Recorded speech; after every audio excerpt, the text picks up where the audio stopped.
बिस्मिल्लाहिर्रहमानिर्रहीम।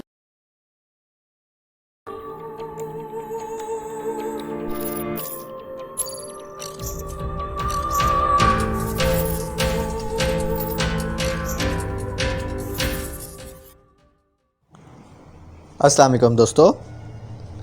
Imran series novel black face by Mazhar Kalim MA।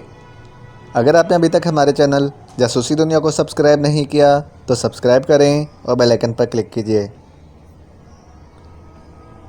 Imran और इसके साथी तकरीबन एक हफ़्ते बाद दोबारा जीपों पर सवार होकर टॉक्सलैंड होटल पर जा रहे थे। वहाँ पर गौश को जब इमरान और इसके साथियों की आमद की इत्तला हुई तो इसने ख़ुद बाहर आकर इनका इस्तकबाल किया और फिर इनके लिए कमरों के फ़ौरी इंतज़ाम कर दिए गए।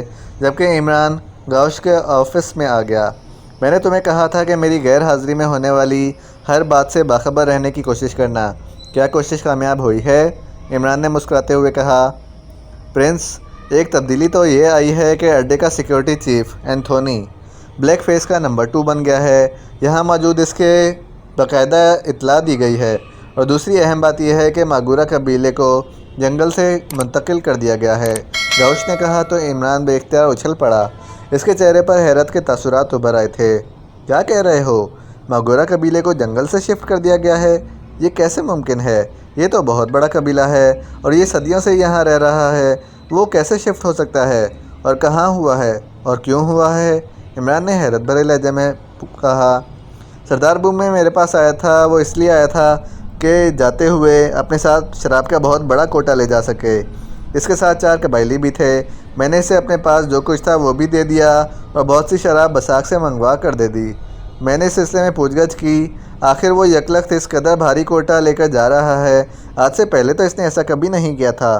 तो फिर इसने मुझे बताया कि वो अपने कबीले के साथ माजूरा देवता के हुक्म पर दूसरे जगह पर मुंतकिल हो रहा है, क्योंकि माजूरा देवता इस जंगल पर ख़ास काम करना चाहता है, जिससे फिर ये जंगल सबसे बड़ा और सबसे हरा भरा हो जाएगा।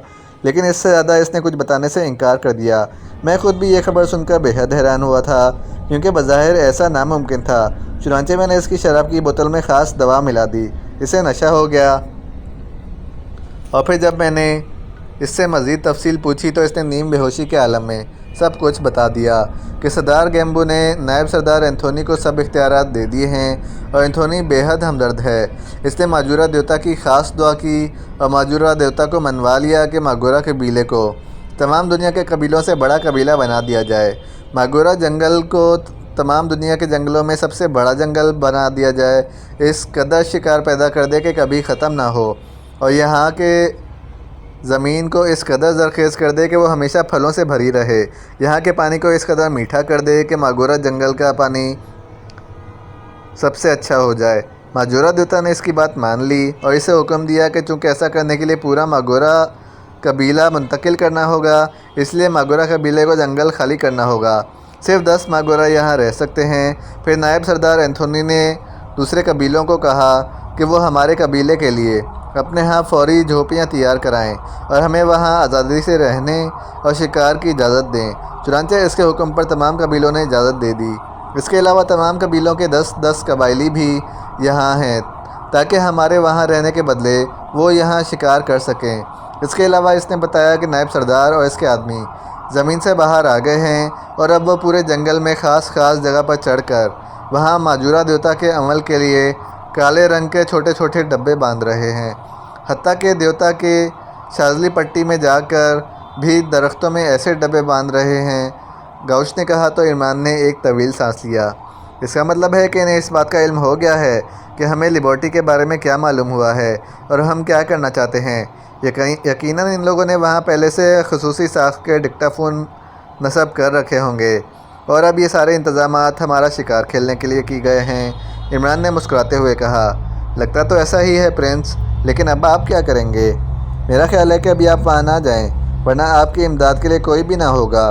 गौश ने कहा तो इमरान बेख्तियार हंस पड़ा। गौश, किसी भी इंसान की असल इमदाद कायनात का मालिक है और वो हर जगह मौजूद होता है, इसलिए वहाँ भी वो हमारे लिए मौजूद होगा। और चूँकि हम इंसानियत को इन खूनख्वार लोगों से बचाने के लिए काम कर रहे हैं, इसलिए यकीनन वो इनकी मुकाबले में हमारी मदद करेगा, इसलिए तुम इस बात की फ़िक्र मत करो। और तुम्हारा शुक्रिया कि तुमसे इस मुलाकात में मुझे बेहद कीमती मालूमात मिली हैं। इमरान ने मुस्कुराते हुए कहा, मेरी बात तो छोड़ें, आप चूँकि बसात जाते हुए खुसूसी तौर पर हिदायत दे गए थे, इसलिए मैंने खुसूसी दिलचस्पी ली और मुझे मालूमात मिल गई, वरना तो मैं इसे किसी तरह भी नहीं मालूम कर पाता। लेकिन आपको वाकई वहाँ जंगल में कोई इमदाद नहीं मिल सकेगी। खुदा भी इंसान के ज़रिए ही इमदाद भेजता है। गाउश ने कहा तो इमरान मुस्कुरा दिया।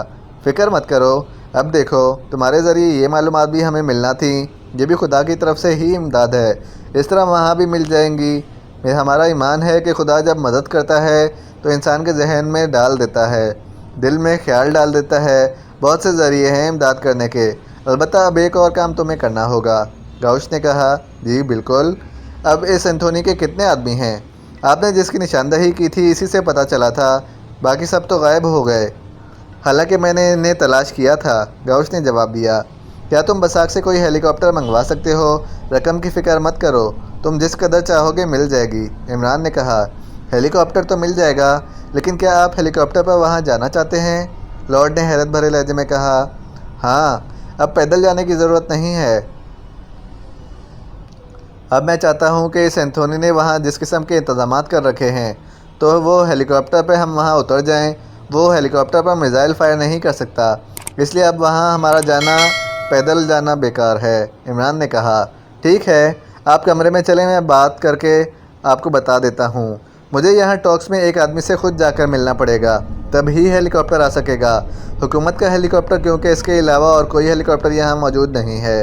गौश ने कहा तो इमरान ने जवाब दिया, ओके, और उठकर इस ऑफिस से बाहर आ गया। थोड़ी देर बाद वो अपने कमरे में पहुंचा तो वहाँ इसके सारे साथी मौजूद थे। क्या हुआ इमरान साहब, आपके चेहरे पर परेशानी है? इमरान के कमरे में दाखिल होते ही सिद्दीकी ने पूछा, अच्छा कमाल है, तुम तो क़ियाफ़ा शनास हो गए हो। इमरान ने मुस्कुराते हुए कहा और एक खाली कुर्सी पर बैठ गया। वाकई इमरान साहब, आपका अंदाज़ बता रहा है कि आप उलझे हुए हैं। क्या कोई ख़ास बात हो गई है? सिद्दीकी ने पूछा तो इमरान ने इस बात में सर हिला दिया और फिर गौश से मिलने वाली तमाम मालूमात दोहरा दी। ओह, इसका मतलब है कि पूरे जंगल में हमारा शिकार खेलने के लिए इंतज़ामात कर लिए गए हैं?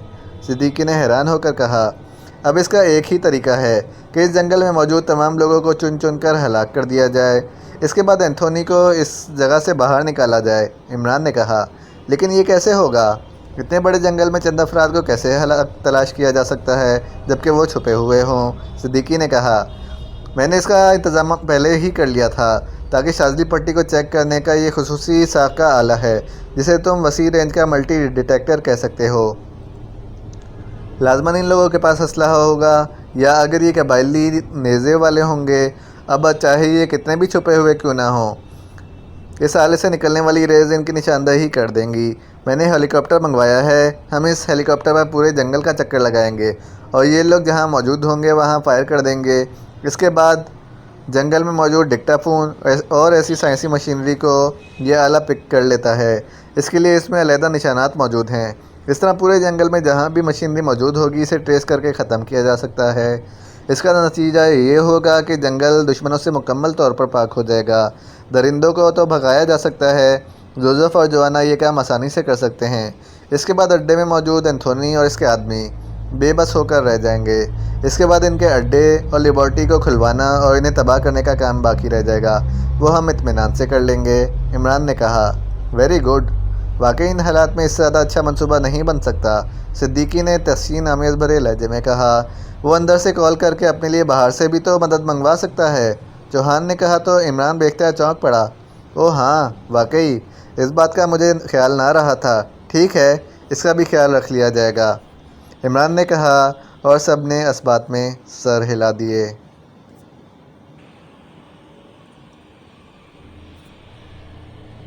एंथोनी अपने कमरे में मौजूद टीवी पर एक फ़िल्म देखने में मसरूफ़ था। वो एडवेंचर फ़िल्में देखने का बेहद शौकीन था, इसलिए इसने यहाँ दुनिया भर की बेहतरीन एडवेंचर फ़िल्मों का काफ़ी ज़ख़ीरा कर रखा था और फिर इसे जब भी मौका मिलता था वो वीसीआर पर अपनी पसंद की फ़िल्में लगाकर देखता रहता था। इसने इमरान और इसके साथियों की यकीनी खात्मे के मुकम्मल इंतज़ामात कर लिए थे, इसलिए अब इसे सिर्फ़ इनकी वापसी का इंतज़ार था। इसने टॉक से भी अपने आदमी वापस बुलवा लिए थे क्योंकि इससे ख़तरा था कि कहीं इमरान इनके साथियों से मशकूक हो गया तो फिर वो इनको पकड़ कर इनसे मालूमात हासिल करने की कोशिश करेगा, और अगर इसे इन नए इंतज़ामात पर मामूली सा शुबा भी पड़ गया तो फिर इसका काबू में आना मुश्किल हो जाएगा। अलबत्ता इसने साइंसी मशीनरी को पूरे जंगल में इस तरह नस्ब करा दिया था कि जैसे ही ये लोग जंगल में दाखिल हों, कंट्रोल रूम में इन्हें चेक कर लिया जाता। इस तरह इनकी आमद की इत्तला मिल जाती और फिर वो इनके शिकार किए जाने का मंजर इत्मीनान से देख सकता। इसे 100% यकीन था कि ये लोग इन इंतज़ामात की वजह से मौत का शिकार हो जाएंगे, इसलिए वो पूरी तरह मुतमईन था और जंगल में दाखिल होने के बाद ज़्यादा देर ज़िंदा ना रह सकेंगे। इस वक्त वो इत्मीनान से बैठा फ़िल्म देखने में मसरूफ़ था कि अचानक पास पड़े हुए फ़ोन की घंटी बज उठी तो एंथोनी बेख्तियार चौंक पड़ा। इसने रिसीवर उठा लिया। यस, एंथोनी बोल रहा हूँ, एंथोनी ने कहा। रॉनसन बोल रहा हूँ बॉस, कंट्रोलिंग सेक्शन से। एक हेलीकॉप्टर जंगल के ऊपर परवाज़ कर रहा है। यह हेलीकॉप्टर टॉक्स की तरफ से दाखिल हुआ है। दूसरी तरफ से रॉनसन ने कहा, हुकूमती हेलीकॉप्टर? वो इधर कहाँ से आ गया? बहरहाल कोई सर्वे फिर रहे होंगे, खुद ही घूम फिर कर चले जाएंगे। वो नीचे उतरेंगे ना उतर सकेंगे क्योंकि हुकूमत को मालूम है कि इन इलाकों में कबायली मौजूद हैं। एंथोनी ने कहा, यस बॉस, मेरा भी यही ख्याल है, लेकिन मैंने सोचा कि आपको इत्तला कर दूं। दूसरी तरफ से रॉनसन ने कहा, ओके, एंथोनी ने कहा, और रिसीवर रखकर वो एक बार फिर फिल्म देखने में मसरूफ़ हो गया। थोड़ी देर बाद घंटी एक बार फिर बज उठी। अभी ये रॉनसन हेलीकॉप्टर के जाने की इत्तला दे रहा होगा। भला ये भी कोई इत्तला है? ख्वामखा डिस्टर्ब कर रहा है, एंथोनी ने बड़बड़ाते हुए कहा, और साथ ही इसने रिसीवर उठा लिया। यस बॉस, बॉस जल्दी आएँ, हेलीकॉप्टर यहाँ जंगल में रेस फायर कर रहा है। चेकिंग मशीनरी भी उड़ाई जा रही है और हमारे आदमी भी। जल्दी करें। रॉनसन की चीखती हुई आवाज़ सुनाई दी तो एंथोनी ने बिजली की तेज़ी से रिसीवर कैडल पर पटका और फिर दौड़ता हुआ दरवाजे की तरफ बढ़ गया। इसे टीवी बंद करने का भी ख्याल ना रहा था। रॉनसन की बात सुनकर इसके जहन में बगोले से नाच रहे थे। थोड़ी देर बाद वो कंट्रोल रूम में दाखिल हुआ और फिर सीधा शीशे वाले कमरे की तरफ बढ़ गया। वो बॉस, ये तो सब कुछ तबाह कर देंगे। ये क्या हो रहा है? रॉनसन ने चीखते हुए कहा। क्या हो रहा है? कौन कर रहा है ये? एंथोनी ने भी अंदर दाखिल होते हुए चीख कर कहा। ये वही इमरान और इसके साथी हैं बॉस। इनके पास मखसूस किस्म की डिवाइसें हैं।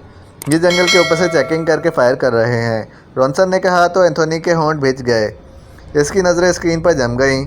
स्क्रीन दरमियान से दो हिस्सों में नज़र आ रही थी, जिनमें से एक में गानी हुकूमत का हेलीकॉप्टर दिखाई दे रहा था। हेलीकॉप्टर जंगल से काफ़ी बुलंदी पर था, जबकि दूसरे हिस्से में जंगल का अंदरूनी हिस्सा नज़र आ रहा था। और जैसे जैसे हेलीकॉप्टर घूम रहा था वैसे वैसे दोनों मंजर भी बदलते जा रहे थे। हेलीकॉप्टर की खिड़की से एक आदमी बाहर को झुका हुआ था और इसके हाथों में एक अजीब साख की गन थी, जिस पर शायद दूरबीन लगी हुई थी। वो अचानक फायर करता और नीचे जंगल में या तो कोई आवाज़ आती या एक धमाके से कोई उड़कर नीचे गिरता और इसके पुर्जे बिखर जाते। झाड़ियों में से कोई इंसान उछलता और इसकी चीख सुनाई दे दी। ओह ओह, वेरी बैड। ये लोग तो सब कुछ तबाह कर देंगे। इस हेलीकॉप्टर को उड़ा दो, एंथोनी ने चीखते हुए कहा। यहाँ से कुछ नहीं हो सकता। अलबत्ता आप 31 को कहें कि मिसाइल गन लेकर किसी ऊंचे दरख्त पर चढ़ जाए और हेलीकॉप्टर को निशाना बनाए, रॉनसन ने कहा। ओह ओह, कराओ इससे बात, एंथोनी ने चीखते हुए कहा। रॉनसन ने जल्दी से साइड पर पड़ा हुआ ट्रांसमीटर सेट उठाया और बटन प्रेस कर दिया। Hello hello, Ronson calling over, Ronson ने चीखते हुए कहा। यस 31 कॉलिंग ओवर, थोड़ी देर बाद 31 ने कहा तो एंथोनी ने तेज़ी से रॉनसन के हाथ से ट्रांसमीटर झपट लिया। हेलो 31, टिमोथी, मैं एंथोनी बोल रहा हूँ, सुनो। एशियाई हेलीकॉप्टर की मदद से यहाँ तबाही फैला रहे हैं। इनके पास जदीद आलात हैं जिनकी मदद से वो जंगल के ऊपर से मशीनरी को चेक कर लेते हैं और इंसानों को भी, और दूर से ही मशीनरी को तबाह कर देते हैं और इंसानों को भी हलाक कर देते हैं। ओवर, एंथोनी ने चीखते हुए कहा। बॉस, यही बात तो मेरी समझ में नहीं आ रही कि ये सब क्या है। ओवर, टिमोथी ने इंतहाई तशवीश भरे लहजे में कहा। तुम्हारे पास खुसूसी मिसाइल गन है, किसी सबसे बड़े और ऊंचे दरख्त पर चढ़ जाओ और इस हेलीकॉप्टर को निशाना बनाओ, जल्दी करो, एंथोनी ने कहा। ओके बॉस, ओवर, दूसरी तरफ से कहा गया और एंथोनी ने ओवर एंड ऑल कहकर ट्रांसमीटर ऑफ कर दिया। रॉनसन, टिमोथी के पास 311 मौजूद है, इसलिए वो इस पर आ जाएगा, इसे टारगेट करो, एंथोनी ने रॉनसन से कहा। और रॉनसन ने इस बात में सर हिला दिया और तेज़ी से मुख्तलिफ बटन प्रेस करने लगा। मुख्तलिफ नॉबों को दाएं बाएं स्क्रीन पर अब तेज़ी से मंजिल बदलते देख रहे थे। और फिर अचानक एक दरख्त पर चढ़ता हुआ एक कबायली नज़र आया तो रॉनसन ने हाथ हटा लिए और एक बटन प्रेस कर दिया। अब मंजर इस कबायली के ऊपर चढ़ने के साथ साथ बदलता जा रहा था। ये कबायली वाकई किसी फुर्तीले बंदर से भी ज़्यादा तेज़ी से ऊपर चढ़ रहा था, जबकि स्क्रीन के इस हिस्से में हेलीकॉप्टर इससे काफ़ी दूर था। फिर ये कबायली इस दरख्त की चोटी पर पहुंच गया। इसने अपने आप को मजबूत शाखों से एडजस्ट किया और कंधे पर लटकी हुई मिसाइल गन को उतार कर इसे कंधे के साथ लगाकर एडजस्ट किया। इसी लम्हे दूर से जाता हुआ हेलीकॉप्टर घूमकर इसकी तरफ आने लगा, जिधर ये कबायली, जो यकीनन टिमोथी था, मिसाइल गन पकड़े बैठा हुआ था। एंथोनी और रॉनसन दोनों की स्क्रीन पर नज़रें चिपक सी गई थीं।